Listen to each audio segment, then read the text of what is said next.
I've been attached with the feeling of now waking up with you by my side. Sobrang pretty nga talaga ng ating Bel Mariano at sobrang hot nga ng ating couple sa naging birthday dinner nga ni Dr. Bello. At talagang pinag-usapan nga rin dito itong ating Bel dahil sa damit nito.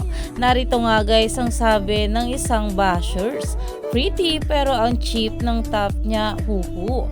Wag muna mag-shein sa mga events like this sana. Dahil talaga namang itong ating Bel, alam naman natin na siya nga ang ambassadress ng Shein. Pero sabi nga guys ng mga bula, sis, anong sinasabi mo? May son Soriano yan. Dahil talaga namang sa post nga ng ating Bel Mariano ay nakatag nga rito ang may son Soriano na kung saan ito nga ang gumawa ng kanyang outfit para sa birthday dinner ni Dr. Bello. At syempre, sobrang ganda nga rin dito ng ating Bel. Kaya naman umani nga agad dito ng maraming komento mula sa mga bula na ayon nga rito, hindi naman Shein yan. May son Soriano yan. May son Soriano by the way. Hindi naman Shein yan. May son Soriano yan. Diyos ko.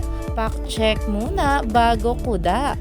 Dahil talaga naman ang mga bashers wala nga malait sa ating Bel. Kaya naman sa outfit na lang ng ating Bel itong mga bashers ang sinabi patungkol dito. Pero tingnan nga daw muna ang caption bago kumuda. Kaya naman umani pa nga ito ng maraming komento.